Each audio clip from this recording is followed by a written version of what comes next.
Okay, like I said before, here this is a pre-action valve. You have water from here down, air from on the way up. Now, if somebody goes in and busts the head, you're going to lose your air, but you're not going to get no water. Saving your equipment. The only way you get water is if one of the smoke detectors, heat detectors goes off, or somebody pulls a pull station. Now, if somebody actually goes in and pulls a pull station, you're going to get water in the room, but as long as no heads are busted, it's just going to stay in the pipes. So two things have to happen for water to get on that equipment. A head has to go off, and one of the pull stations or heats has to go off. So it's like a double safe thing. And basically how that works, you got your clapper here, and we have system pressure, water pressure right here. So this water pressure from this line pushes a pin in that holds down that clapper.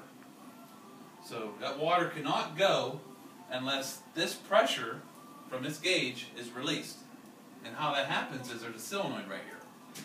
As soon as somebody pulls that pull station, the solenoid will dump this pressure on this gauge, which will allow that pin to come out, and if the pin ain't there anymore, then the water is going to allow the water to go. So basically, that's how this system works. So you got three different gauges here. You have this gauge pressure right here, which is below the clapper. You have this pressure right here is what's holding that pin in, and then you have your air pressure on the system. Now, let's say somebody goes in and busts a head. You're going to lose your air pressure, and it's going to send a signal to this panel, low air. Once it gets below, see that your compressor kicks on like 10 pounds, so I set it like 8 or 7 pounds to send a trouble to the panel, say, hey, low air, you got a problem with your compressor, or there's a head broken, or something like that. So, or say somebody comes in and shuts the switch off the compressor, and it goes down, it gets low. It's going to send a low air trouble to the panel, and you have a problem with your compressor. But if you lose air, a lot of the old systems, as soon as you lose your air, the water comes. With these new systems, with that pin holding that clapper down, you can lose all your air pressure. You're not going to get no water into the building.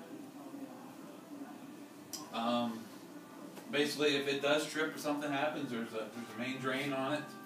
There's a control valve here to shut the water off, and basically that's basically how the system works. Brad, let me ask you: if we lose air pressure and the water gets over there, and it's a false alarm, say we lose a compressor or something, is there dirt legs in that generator room that we can evacuate the water out of those pipes? Yes. Yeah. Actually, everything's pitched to this drain right here. So everything pitches back to here. Like I said, the only way the water will get in there is if one of the heats go off, or if somebody pulls a pull station, or this is an emergency thing right here. Somebody pulls down on this handle, it will also relieve the pressure and allow the water to go. Like if I pull this down right now, you're going to lose your pressure holding on that pin. It's going to flood the pipes. But it's just going to flood the pipes because you've got closed sprinklers. So, I mean, you'll get water in the pipes, but you won't get none on the floor.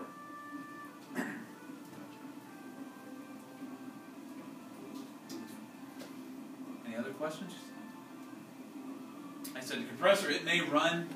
I haven't heard it run since I've been in here, but I mean, it may run once a week, if that, just to maintain. It's just supposed to maintain pressure. And I only have 20 pounds on it, so it goes from 20 to 10. So basically that's it. And there's one of these in every building. It's a mirror image in every building, just to protect the switchgear and telephone rooms and generator rooms.